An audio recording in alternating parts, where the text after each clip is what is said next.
une question qui préoccupe beaucoup les communes, les petites communes en particulier. L'accès au très haut débit, un doux rêve pour beaucoup de villages ruraux, mais qui serait en passe de se réaliser en Seine-Maritime. Magali Nicolin, bonsoir. Bonsoir. 2019 serait une année de concrétisation d'un programme lancé en 2015 pour un objectif ambitieux, 100% de très haut débit pour 2023. Ça fait envie. Oui, ce programme, en fait, il est destiné au milieu rural, 601 communes de Seine-Maritime. Cela concerne 230 000 foyers, soit 450 000 personnes. Alors, les collectivités, communautés de communes, départements, régions et États financent ce vaste projet de 360 millions d'euros. Ce qui coûte cher là-dedans, c'est l'achat de la fibre et les travaux. Il va falloir creuser des tranchées. Il y a, écoutez Émilie, 24 000 kilomètres de fibre à poser sur le territoire séno-marin. D'où le délai. J'imagine le département s'est fixé 2023 pour un objectif 100% de très haut débit. Voilà, mais d'ores et déjà, en 2019, 70 000 foyers auront la possibilité, s'ils le souhaitent, de prendre un abonnement auprès d'un opérateur privé. Regardez cette carte, Émilie.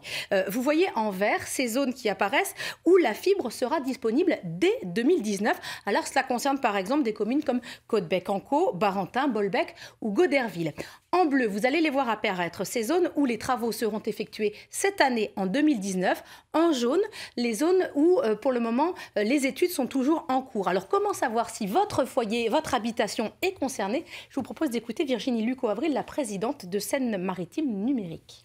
Un flyer va être adressé individuellement pour préciser de la date de commercialisation possible. Et nous allons tenir des réunions dans chaque commune via Connect 76 qui va, elle, charger de la commercialisation. Dans chaque commune, il va y avoir des réunions permettant aux habitants de pouvoir avoir le choix de l'abonnement qu'ils prendront à leur guise. Problème, Magali, c'est pas parce que la fibre est installée que forcément tous les foyers sont connectés. Est-ce que vous pouvez nous expliquer ? Alors, c'est simple, Émilie. Merci. Le département de Seine-Maritime se charge de faire arriver la fibre, de faire les travaux en quelque sorte, mais le foyer n'est toujours pas connecté. Il faut ensuite qu'un opérateur vous démarche ou que vous démarchiez vous-même un opérateur privé de votre choix, SFR, Free, Orange, comme vous voulez, pour se raccorder. On va reprendre cette carte, Émilie. Vous le voyez, il y a des zones grises. Alors, on reconnaît Rouen et son agglomération, Le Havre, Fécamp, Dieppe, et là-haut, Mers, le Tréport.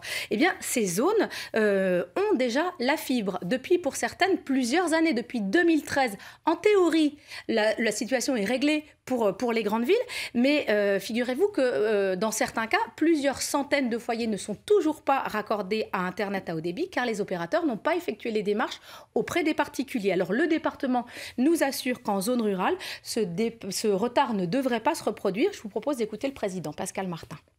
Nous ferons pression sur les opérateurs pour qu'ils puissent commercialiser, faire des offres de commercialisation aux habitants, aux artisans, aux commerçants, aux agriculteurs, pour leur permettre, encore une fois, de pouvoir bénéficier de ce que certains en milieu urbain aujourd'hui n'ont pas.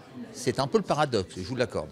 Alors effectivement, pour les particuliers comme pour les entreprises, pour lesquelles une connexion Internet est essentielle pour rester compétitifs dans leur secteur d'activité, il est impératif que ces délais soient tenus et que chacun respecte ses engagements. Les collectivités, on l'a vu, mais aussi les opérateurs privés, car il en va de l'attractivité de nos territoires ruraux. Merci beaucoup, Magali Nicolin. J'ai tout compris, c'était parfait.